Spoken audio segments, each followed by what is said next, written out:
Our friend Kenyon Brinson, he lives on the East Coast. I met him last year at DJ Expo. He was there this year as well. He's a relatively young guy now. It's me talking. He's in his 20s somewhere. But he asked the question, why does a DJ need terabytes after terabyte after terabyte of music?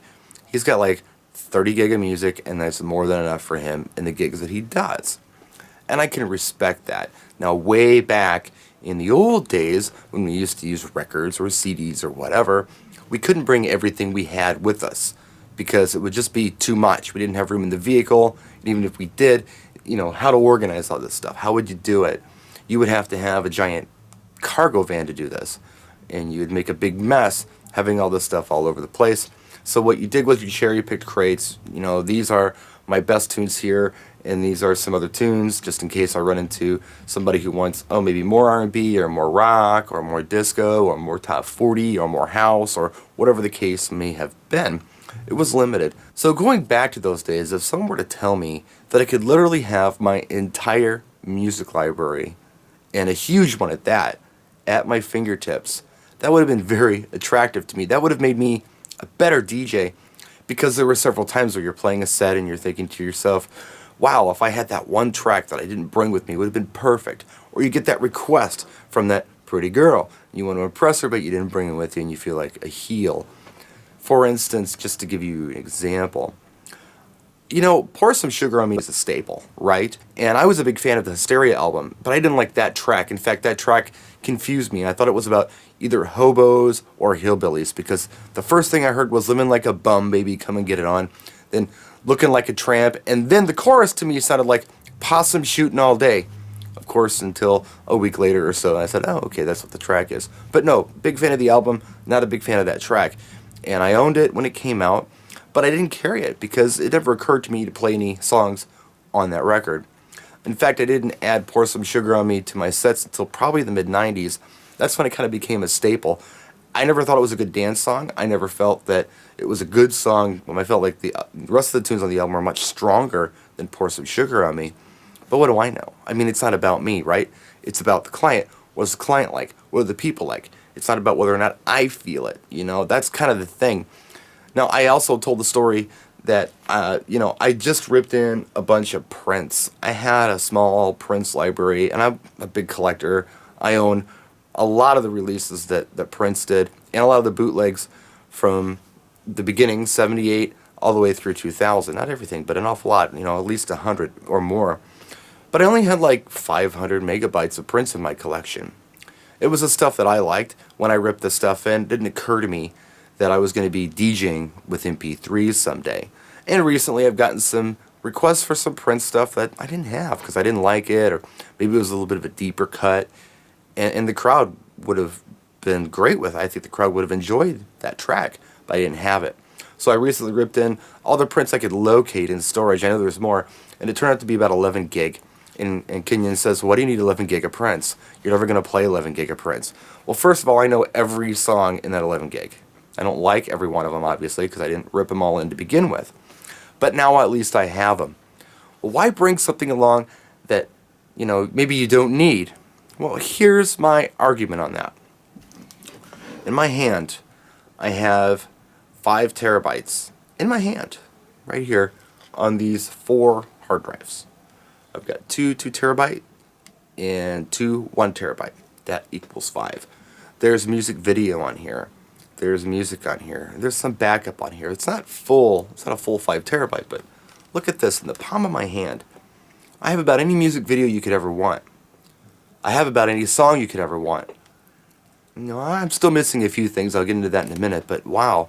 If I can have all of this media and all this power in literally the palm of my hand, why not have it with me? If I own it legally, and I have it, and I'm never going to need it all, but why not bring it with me? It literally fits in the palm of my hand. It's not in crates. It's not in boxes. It's not in cases. It's right there. And yeah, I'll never play 75% of it. I'll never play 80% of it, but at least I own it. Why have everything? The promo companies, the record pools, they send you a lot of music and you don't need all of it. So why even carry it? Well, first of all, I never know what the client's going to want. I know what I know. I know my mainstream music and what I'm personally into, but I don't dive into country. I don't dive into adult contemporary. I don't dive into R&B anymore. I don't dive into hip hop.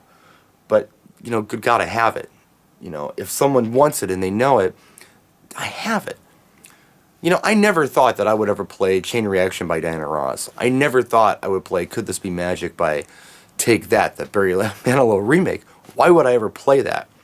Until I was in a bar doing a set in Solihull, England, and I played those tracks and 20 others that I'd never played before. Now, I knew them. I knew most of them, but I never thought I'd play them, but I did.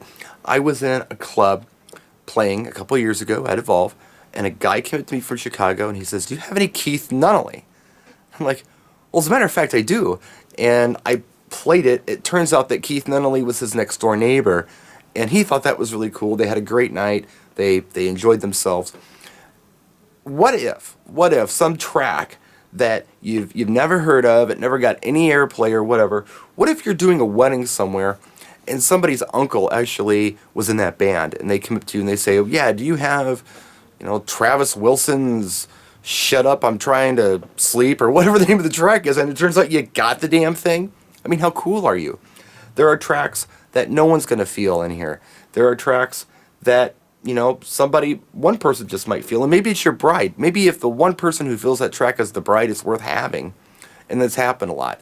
What's amazing is, although there's about a terabyte of MP3 here and way over 3 terabyte of music video on here, every week that I do a wedding, I'm downloading songs because I don't have these tracks.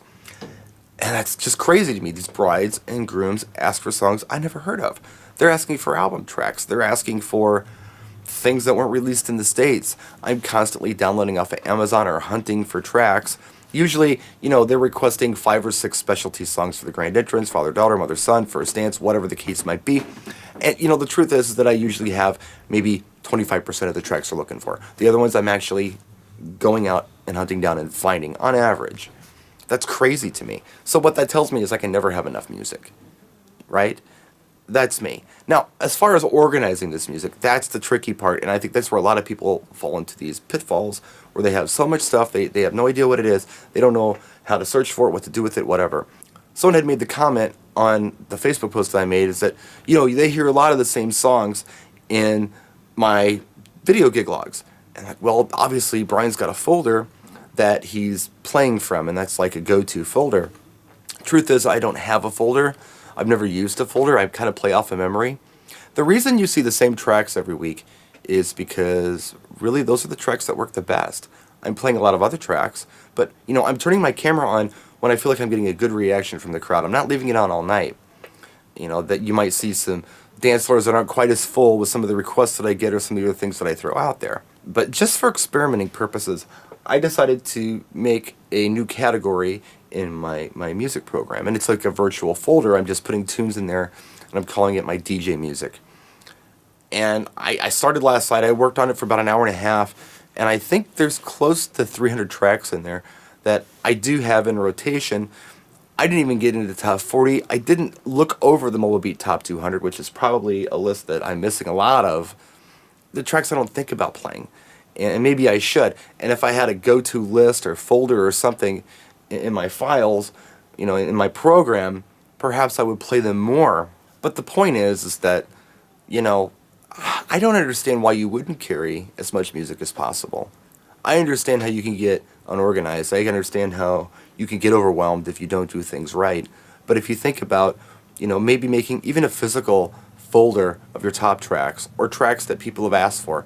Maybe you're at a gig and people ask for some tracks you've never heard of, they go over really well, or maybe you didn't think of playing a lot.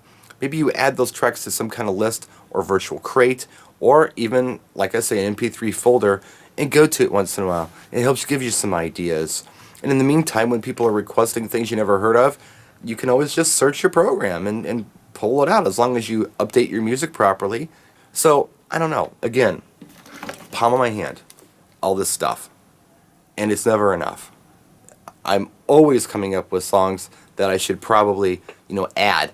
In the old days, I ripped into my computer only what I wanted because we were very limited on hard drive space, and I just was just using it for personal pleasure. So I'm going back and looking at some of the albums I thought I had, complete albums of, and thinking, oh my God, why don't I have that whole album?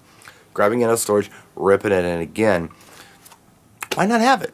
I don't get why you wouldn't bring it. It's all about how you organize it. And even if you don't even touch a lot of the stuff, at least you have it. So anyway, that's my video. If you have questions, comments, answers, right down here in the comment section. More videos later on tonight. Practice and enjoy.